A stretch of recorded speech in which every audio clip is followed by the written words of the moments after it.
ٹھیک ہے مسلمانوں میں بڑی خرابیاں بھی ہیں، یوں بھی ہیں تو ایسے بھی ہیں تو ویسے بھی ہیں، آپس میں لڑتے بھی ہیں، فتوے بازی بھی کرتے ہیں، ایسا بھی کرتے ہیں تو ویسا بھی کرتے ہیں.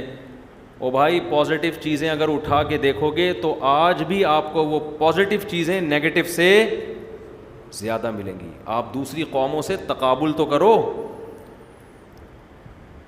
آج خوب سمجھ لو، ہماری تاریخ بیان کرنے والے لوگوں میں کچھ ایسے لوگ ہیں جو ہر وقت ہماری ہسٹری کا نیگیٹو پہلو آپ کے سامنے رکھیں گے. بنو امیہ ایسے تھے، حجاج بن یوسف ایسا تھا، محمد بن قاسم لٹیرا تھا، محمود غزنوی ڈاکو تھا، ٹیپو سلطان ایسا تھا، فلاں ایسا تھا، فلاں ایسا تھا، سراج الدولہ ایسا تھا. وہ پوری تاریخ خلافت عثمانیہ بدعتیوں کی تھی. بنو عباس باغی تھے، بنو امیہ چور تھے، لٹیرے تھے، لونڈے تھے. ایسا لگتا ہے کہ جیسے اسلامی تاریخ میں کوئی انسان کا بچہ پیدا ہوا ہی نہیں ہے. سمجھ رہے ہیں؟ تو اگر آپ گندی سوچ کے ساتھ، نیگیٹو سوچ کے ساتھ اسلامی ہسٹری کا مطالعہ کرو گے، آپ کو ہر آدمی چور ڈاکو نظر آئے گا.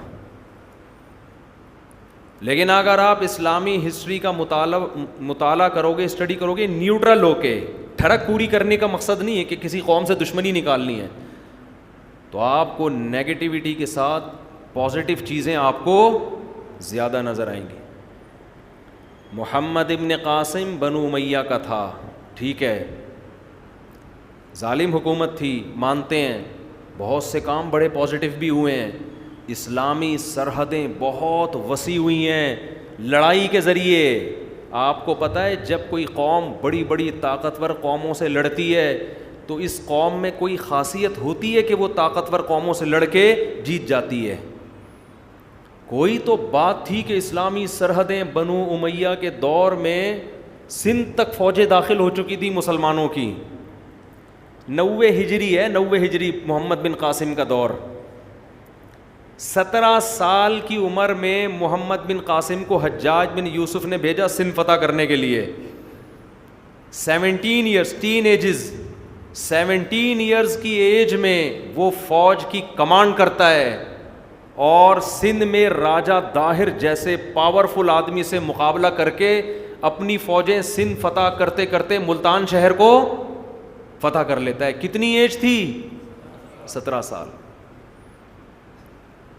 اور ایسی خاندانی حکومت کی ہے محمد بن قاسم نے کہ آپ کو پتہ ہے اسلامی تاریخ، مسلمان چونکہ تصویر سازی کے قائل نہیں تھے، مسلمان تصویریں نہیں بناتے. مسلمان ہیروز کی آپ کو کہیں تصویریں نظر نہیں آئیں گی. صحابہ نے نبی صلی اللہ علیہ وسلم کی تصویریں نہیں بنائیں، ابو بکر کی، حضرت عمر، عثمان، علی، کسی کی نہیں. اسلام میں یہ تصویر سازی کیا ہے؟ حرام. لیکن آپ کو سندھ میں محمد بن قاسم کے پتلے بھی ملیں گے، تصویریں بھی ملیں گی.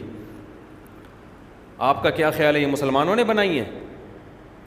بولتے کیوں نہیں؟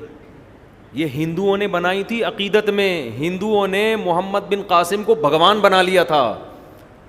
ایسا عدل کیا محمد بن قاسم نے، ایسی خاندانی شاندار حکومت کی کہ جب وہ واپس جا رہا تھا ہندو بھی رو رہے تھے، بدھسٹ بھی رو رہے تھے، اور جتنے غیر مسلم تھے مسلمانوں کے علاوہ سب رو رہے تھے. اور خلیفہ نے جو اس بادشاہ تھا اس نے ظلم کیا کہ محمد بن قاسم کو اپنی ذاتی دشمنی کی بنیاد پہ شہید کروا دیا اس نے.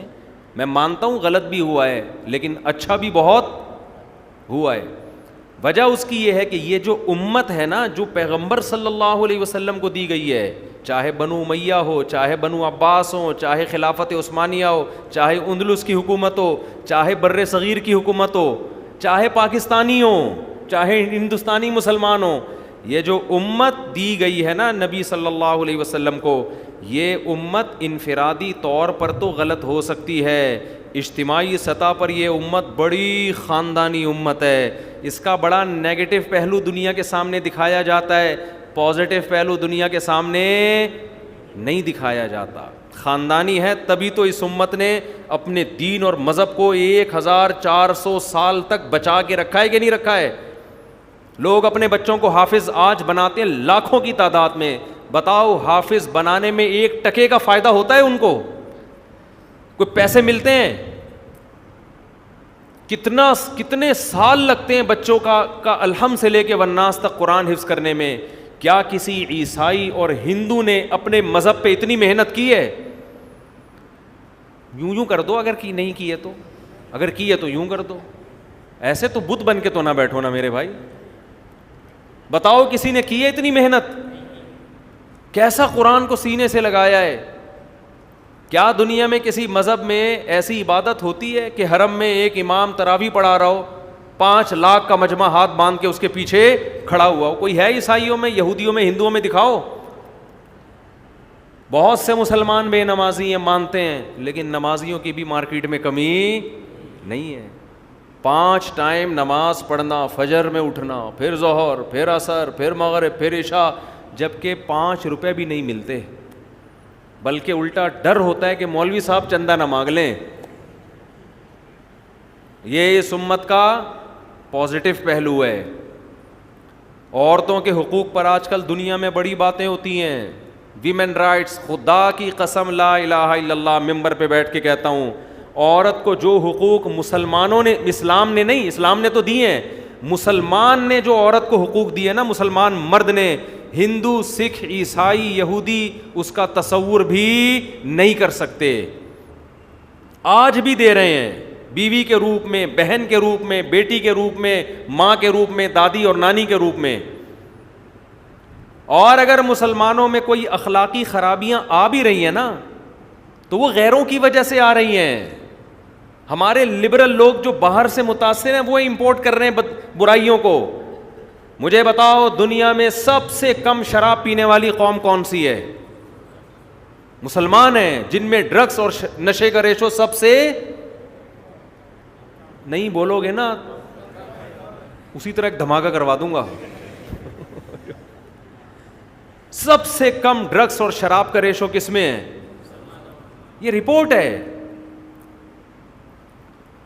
طلاق اسلام میں بہت آسان. پرسوں ترسوں میں کہیں سن رہا تھا کہ آج کل مارکیٹ میں لبرل لوگ، بہت لبرل قسم کے مولوی بھی آ رہے ہیں مارکیٹ، شریعت کے مسائل ہی چینج کر دیے.